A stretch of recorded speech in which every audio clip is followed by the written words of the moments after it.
am disappointed in you. As a fan of the Devils, you have committed the ultimate sin. At the appointed hour, you will suffer in the frozen hell for your treachery. And we're back with some more New York Rangers franchise mode in FHM 11. And in the last one, we finally won the Stanley Cup for the first time in this franchise mode, and the first time for the Rangers since 1994. So all the goaltender struggles that we went through over the years, I mean, as we take a look, hold on, let's go to this player index history here, and we'll check out goaltenders. Look how many goaltenders we've gone through over the past 11 years or so. Obviously, we had Shesterkin to start out, and then you have Brossoit, Copley, Lindbergh, Patera, Sogard, Luukkonen, Schmid, Boyko, Fowler, Gerasimiuk, Alnefelt, Ivanov, Knight, Ruggiero, and Vinny. Combine that with the amount of goaltenders that we had in the Hamilton series as well, and I think it's like well over 30 at this point. So it was a relief to finally have some very good goaltending during these past playoffs from Emil Vinny. He had a .911 save percentage during the regular season, a .923 during the playoffs, which in my opinion, he should have gotten the Conn Smythe. He got snubbed by that Seattle player. And we also gave him a contract extension, very well deserved. He's making $3.69 for the next 3 years. And speaking of contract extensions, I have offered extensions to Jack Dennis and Bennett Cole. Cole was for $3.55 for 3 years, and then Jack Dennis at $5.8, I believe, for 5 years, if I'm not mistaken. And considering the fact that they're both on entry-level deals right now, that's going to be adding a lot to our cap hit going into next season. We're fine for right now, obviously, but going into next season, we are going to be in some serious cap trouble, as not only are we going to have to deal with the extensions of Dennis and Cole, but there's also Nadeau, who wants 8.2 effectively for 3 years. And he's currently making 6.6, so that's quite an increase there. Ryabkin, he wants 8.7 for 4 years, currently making 7.2. Then there's Sieg Larson, who's currently making 1.15, and he's going to want 3.9, almost 4 mil for 3 years. Then you have Ivanov, who we're going to be releasing for sure. I mean, unless he wants... Yeah, okay, he wants to test the market. So we're definitely going to be releasing him. And then there's Braden Thompson, currently making 1.8. He wants 3.2. Luciano Ruggiero, currently making 1.6, wants 1.9. So I guess that's a reasonable raise for him, especially considering the save percentage that he put up for the past 2 seasons, 908 last season, and then this past season, 922. So he's been good so far, but I don't want to renew him until I know for sure that, number one, he's going to perform well next season as well, which he hasn't. So far, he has not given me any reason to believe that he won't, but we have to, I just like to play it safe with goaltenders now. And also, we need to make sure we have enough money for guys like Nadeau and Ryabkin, right? And I don't think that's going to happen, unfortunately. We're going to be in some serious cap trouble going to next season. Obviously, we can keep this roster the way it is right now, because we're within the cap limit. We have our full roster together, but next season is going to be where the trouble happens. So we really have to be extra careful with how we spend here. So Nadeau at 30 years of age wants a 3-year deal, but this doesn't kick in until next year, you have to remember. So this is going to last until he's 34. Ryabkin wants 4 years. This is going to start when he's 29, so that takes him to 33. I think the only guys I'm going to re-sign for right now are Cole and Dennis, because they're the only ones who I know for sure are part of the future of this team. And as good as Ryabkin and Nadeau are, I just want to make sure that, you know, we're going to have enough. So I honestly don't know what's going to happen with guys like Nadeau and Ryabkin. I obviously do want to keep them. They're both really good players, but financially, this team is going to be a mess next season. I'll just say that much. So I think for right now, we're going to simulate ahead because there's nothing else I really want to do here. I mean, we basically have our full team already. We just had to release a couple of guys in Denver Barkey and Oliver Johansson, as they both wanted too much. But nonetheless, we still have a full roster. We are below the salary cap ceiling. So unless there's any good, cheap depth out there that I might want to sign, then I don't think we're going to be doing much here in this free agency, because why mess with what worked, right?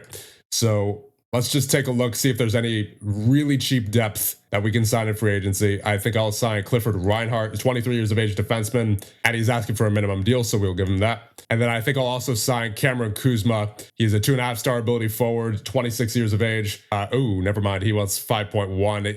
It said on the free agency screen that he only wanted just like a minimum deal, so I thought he might be someone we could sign, but apparently not. Yeah, see, on this screen, it has him as $925,000, but on the actual contract negotiation page, it has him at like $5.1 million. So I think instead we'll go after Eric Reed and Greg Larson, assuming that their asking price on this page is actually accurate. Yep, okay. We'll give that to Greg Larson and then Eric Reed as well. And I think we'll get a center here, Sierra and Henry, asking for a minimum deal.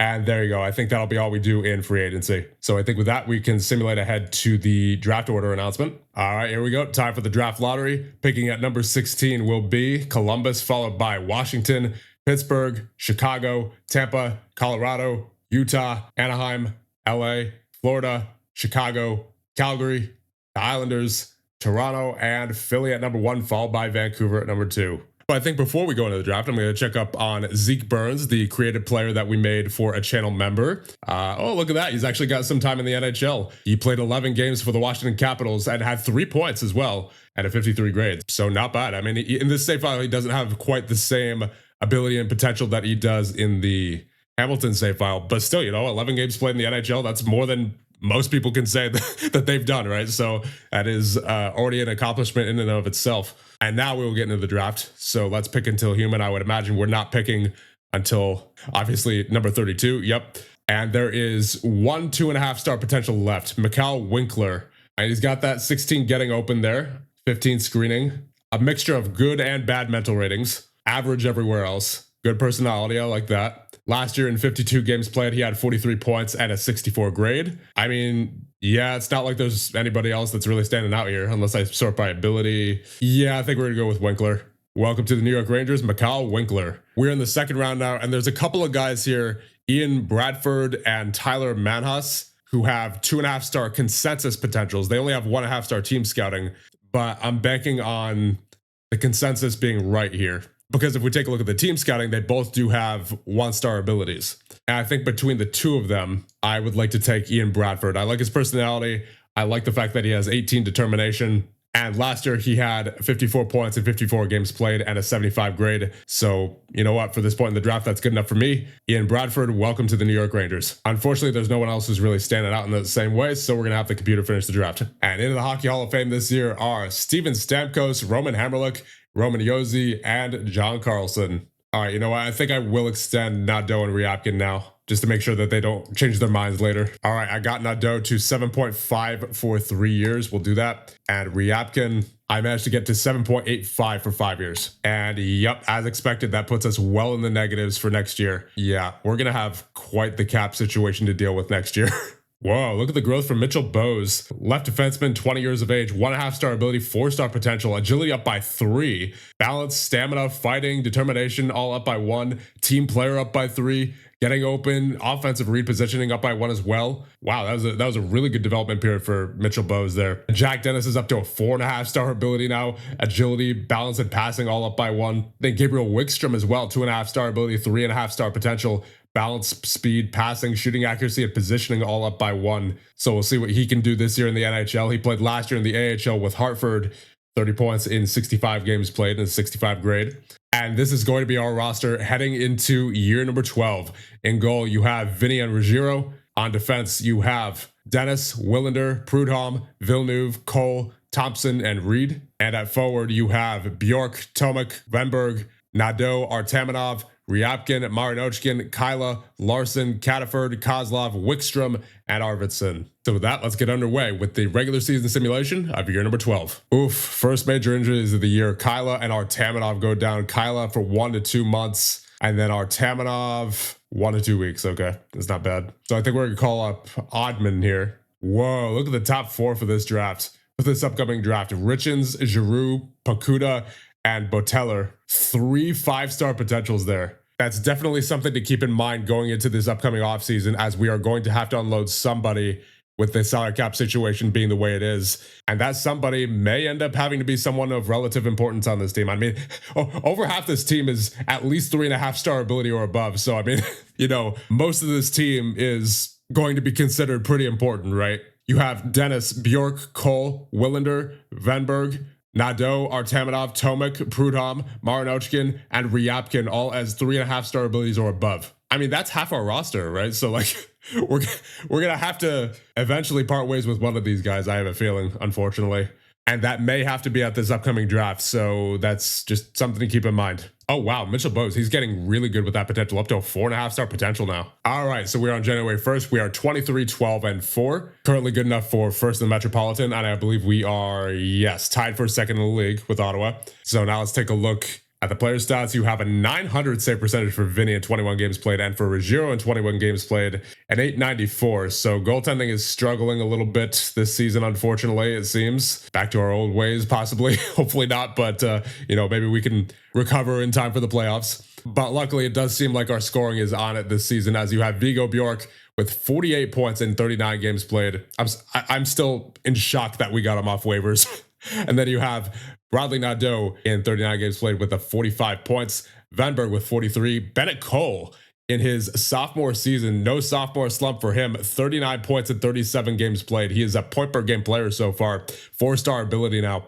He's been phenomenal so far this season. Then you have Artamanov with 33 and 33. Tomek with 33. Ryabkin with 30, Prudhomme with 19, Willander also with 19. And you have Marinoshkin and Villeneuve with 17, Larson and Dennis with 16, Thompson with 14, Cataford with 13, Kyla with 8 and 19, Reed, Arvidsson, and Kozlov with 5, and then Wickstrom and Oddman with 3. Now let's get a look at the team stats. Goals for per game, we are first in the league with a 4 goals per game. Goals against per game, we are 18th in the league with a 3.31. Face-offs, we are 4th in the league with a 52.2. Power play, we are 18th in the league with a 21.1. And penalty kill, we are 26th in the league with 75%. So definitely some areas where we could be better. But that being said, we are still seeing success right now, so I don't feel the need to change anything much. Although honestly, it really just, once again, goes back to goaltending. So as long as Vinny and Ruggiero can get back to form, like the way they were last season, that's already a great majority of our problems fixed. So honestly, I don't feel the need to do anything, at least not right now. Obviously, there's still the matter of the cap going into next season. But just given the situation, I think it would be most appropriate to just let this roster stick together and see what we can do on another run. So I guess with that, we'll simulate ahead. We'll stop at the trade deadline just in case we want to make any moves. I doubt it, though. And then after that, we should be good to go to move straight into the playoffs. Oh, Vigo Bjork down. Did I see indefinite there? Yep. Indefinite for Vigo Bjork. Oh, that's a big one. That is a big injury. He's got 48 points so far in the season. That's a big one. That is a big injury. To the injury list you go. I think I'll claim Zach Dean off of waivers from Calgary. He's, not too impressive, but we do need some depth players now with the injury that we just got to Vigo Bjork. So Zach Dean will be claimed. And Harshav Kyla has also returned to the roster. So we now have a full roster of 23. Oh boy, here's another one. Artamanov, 3 to 4 months with a fractured fibula. He's done until the playoffs, minimum. So I think with that, we're going to claim Thomas DeRuio, currently on waivers from Anaheim, because we once again need a replacement player. Oh no, Nadeau. All right, 2-3 weeks. Not as bad as I thought it was going to be. Oh my goodness, it's that time of the year, isn't it? Injuries. Arvidsson out for 3 to 4 months. All right, so we're at the trade deadline now, 38, 22, and 6. Despite the fact that we are pretty injury-riddled right now with Bjork, Arvidsson, and Artamanov, and Nadeau still out. Nadeau will be back soon, but despite all that, I don't feel the need to make any moves right now. We've still been relatively decent at simulating, all things considered. Ruggiero and Vinny have gotten better as of last checked. Ruggiero currently at a 904, Vinny currently at a 903, and we are still currently first in the Metropolitan Division with 82 points. So I think we go straight into the playoffs here. All right, we have finished the regular season 47, 28, and 7 for 101 points. Good enough for second in the Metropolitan Division, so not nearly as good as we were last season, but still a respectable record. Let's take a look at the player stats for the season. In goal, you have a 910 save percentage for Ruggiero, so it looks like Ruggiero is going to be starting this year in the playoffs. We'll see what he can do, so that should be interesting. Vinny's finished in 28 games played with a 902. Skater-wise, you have Venberg leading the way with 87 points in 82 games played. Then you have Nadeau with 85 in 73. Tomek with 80. Cole with 61 and 71. Ryabkin with 57. Bjork with 48 and 41. Larson with 40. Marinochkin and DeRuio with 38. DeRuio had 20 for us in 31. Then you have 37 for Artamanov, Prudhomme, and Willander. 33 for Dennis. 32 for Kyla in 55 games. 31 for Villeneuve, 30 for Thompson, 24 for Cataford, 17 for Kozlov, 16 for Wickstrom, 14 for Arvidsson, 10 for Ottman, 9 for Reed, and 8 for Dean. And then let's get a look at the team stats. Goals for per game, we finished first in the league with 3.72. Goals against per game, we finished 7th in the league with a 3.04. So that shows how, since last time we checked, how much we've improved in goal. And on defense, face-offs, you have a 52.4 with 3rd in the league. Power play, we are 11th in the league with a 21.1, and penalty kill, we are 16th in the league with a 79.9. So overall, I can't complain with how this season went. Obviously, it would have been better if we didn't get those major injuries, but that happens to every team. So I think with that, we will simulate ahead and see who we have in the playoffs. I believe it's going to be the Islanders, as yes, indeed, the 44-31-7 New York Islanders are our first opponent in the year 12 playoffs. And before we end things off here, I'd like to thank our channel members for being so supportive as always. Thank you so much. I genuinely appreciate it. And with that, we'll end things off here. And the next one, we'll go through the year 12 playoffs with your reigning Stanley Cup champion, New York Rangers.